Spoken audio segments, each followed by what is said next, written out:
Inni dabarsiin gaaffii macaafa qulqulluu 10 keessaa madandeessu deebisuu yaali. Gaaffii tokkoffaa yeroo jalqabaaf kiristaanonni maqaa kiristaanummaatiin kan waamamne biyya kamitti?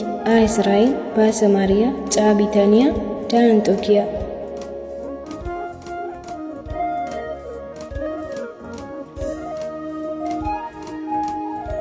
Deebiin D. Anxookiyaa hojii ergamootaa 11 lakkoofsa 26. Gaaffii lammaffaa Phexros yeroo hidhamee akkamitti achii ba'e? A. Mana hidhaa cabsee ba'e, B. Ergama Waaqayyootu baasee, C. Eeyyama warra hidhaniitiin ba'e.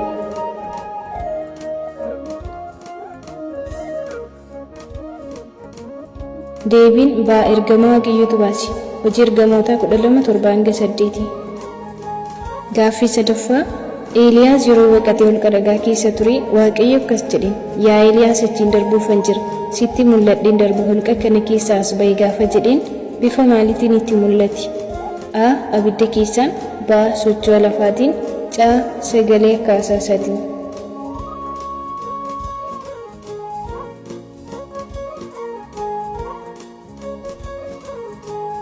Deebiin C. Sagalee akkaasaa isaatiin. Tokkoffaa Mootota 19 lakkoofsa 12. Gaaffii arfaffaa akka macaafa qulqulluutti namni jalqaba dubartii lama fuudhe A. Yaaqoob, B. Laameek, C. Solomoon, D. Hilqaanaa.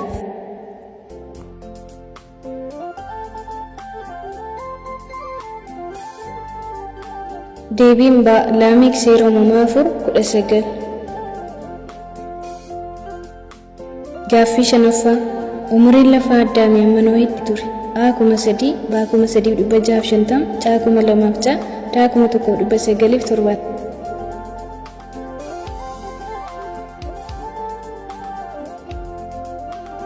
Deebiin C. 2,000 fi C. Kana seera uumamaa boqonnaa 5 guutummaatti dubbistanii dhaloota Addaamii hamma Nohitti jiran herreegdanii argachuu dandeessu.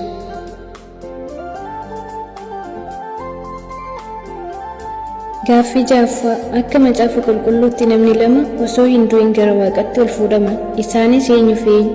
A. Abrahaamii fi Yaaqoob, B. Henookii fi Eeliyaas, C. Phaawulosii fi Yohaannis, D. Musee fi Aaroon.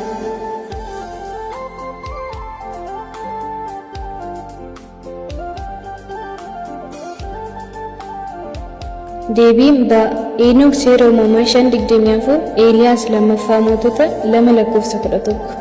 Gaaffii torbaffaa Phaawulos yeroo Waaqayyotti mul'ate biyya kam deemaa jira? A. Naazireet, B. Beetliheem, C. Kana'aan, D. Damaasqoo.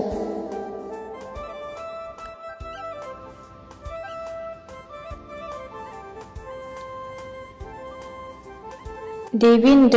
Hojii ergamootaa 9 lakkoofsa 3. Gaaffii saddeettaffaa abbaa manaa fi haati manaa barsiisa Phexrosiin guyyaa tokkotti du'an eenyu fi eenyu? A. Anaaniyaasii fi Safiraa, B. Zakkaariyaasii fi Elsaabeet, C. Haannaa fi Hilqaanaa, D. Looxii fi haadha manaasaa.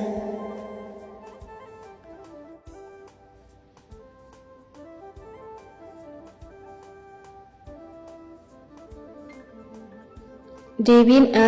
Anaaniyaasii fi Safiraa hojii ergamootaa boqonnaa 5 lakkoofsa 5-10. Gaaffii salgaffaa maqaan Waaqayyoo macaafa tokko keessatti hin waamamne innis macaafa kam? A. Raajii Isaayaas, B. Lewwota, C. Ibroota, D. Asteer.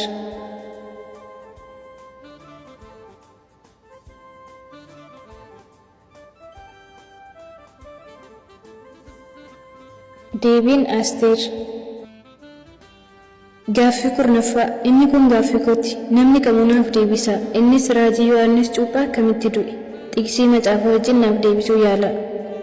A. Qorichaan ajjeefame, B. Mormatu irraa murame, C. Dhagaadhaan rukutame, D. Hin fannifame, E. Dulloomee du'e.